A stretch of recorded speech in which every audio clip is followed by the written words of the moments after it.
So I get to New York at 2 o'clock in the morning because we didn't get to Gander until 11. We went, first of all... After a rather stressful flight, I'm sure. No, it wasn't too bad because first of all went from London to Shannon. Yeah, oh yeah. There we had a big dinner. And it was the first real state dinner that we've had in 6 years. Oh. So, oh boy, because Ireland, of course. On the plane or in Shannon? You went off? And a restaurant on the airport. Oh, I see. There was a restaurant on the airport. And they'd arranged a dinner.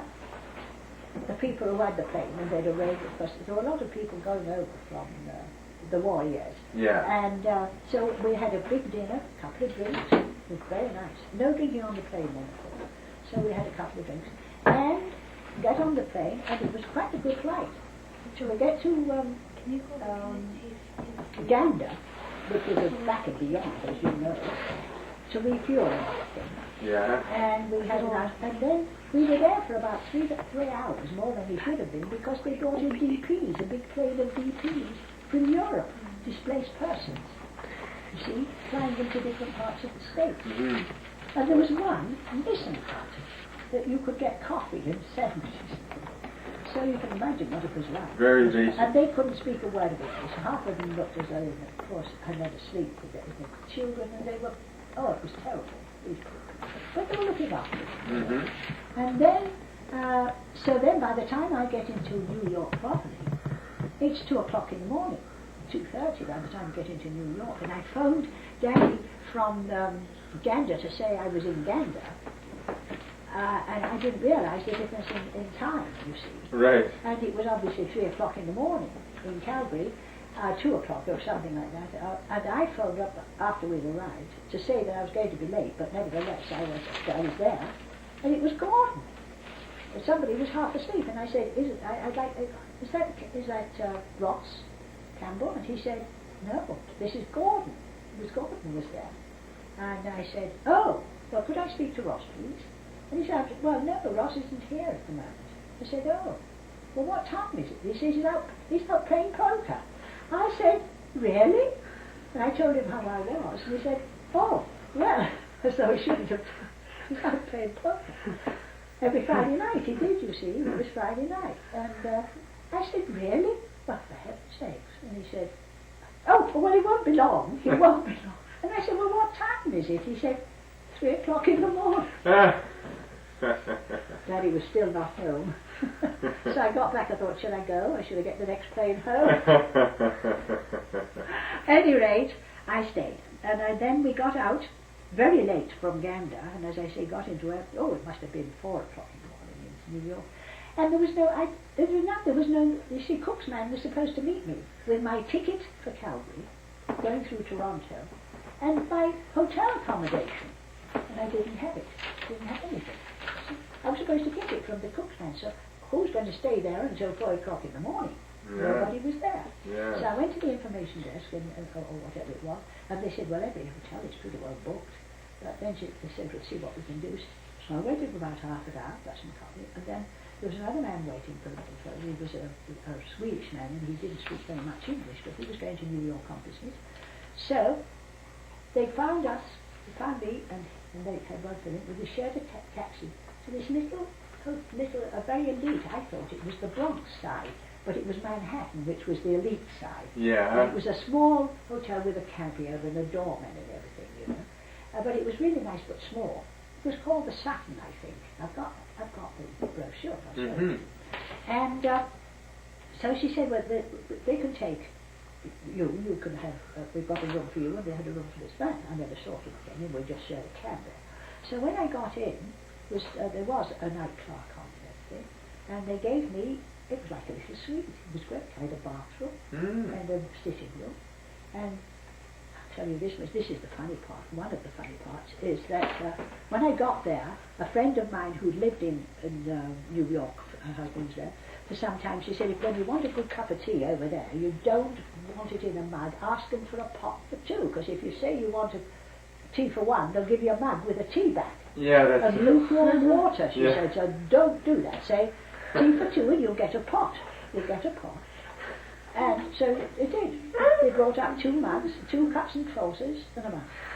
So then I thought, this is great. So the next morning, for breakfast, I ordered tea and toast. I didn't order it for two. They brought out the tea and two.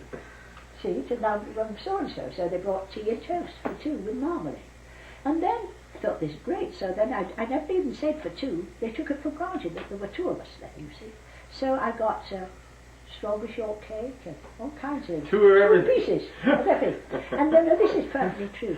And, so on the Saturday morning, I got up, got dressed, had this tea for two breakfast, and toast, and went out to Fifth Avenue, or Third Avenue, one or the other. Got a cab, went to Cook's office.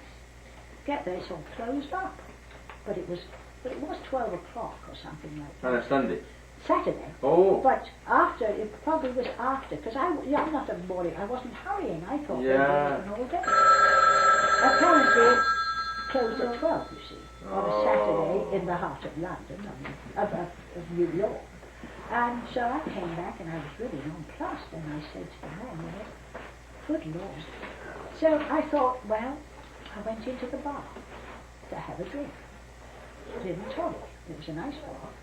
And there were quite a lot of people in, and one table in the other bar had 5 people sitting down. And I went to the bar, sat on a high stool, which to me was perfectly normal, whereas there, women didn't do that sort of thing very much, I suppose, to notice me. Now, also in my tweeds and brogues, it was hardly New York. And I got up and I asked him if I said, I would like a gin and tonic, and he said, well, I don't have any tonic, he said, but I do have soft drinks, you know. So I said, well, anything, as long as it's gin or something. And I was talking to him, he was there, and then he said to me, you're British, aren't you? And I said, yes. And he said, English, actually. I said, and he said, yes, I thought so. He said, I was over there in the war. He was a GI. Right. And he said, I said, well, I'm just going off to Campbell. And he said, really? Oh, what?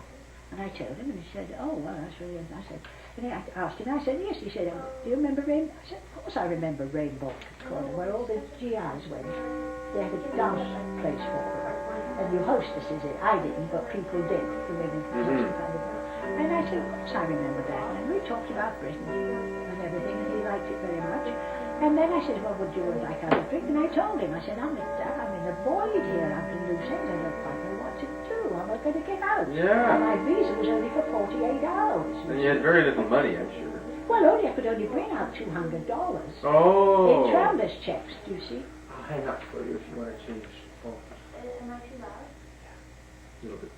And so any rate, so he said, well, that's a bit of a conundrum. He said, well, you know, you'd find somebody, talk to somebody at the desk or something.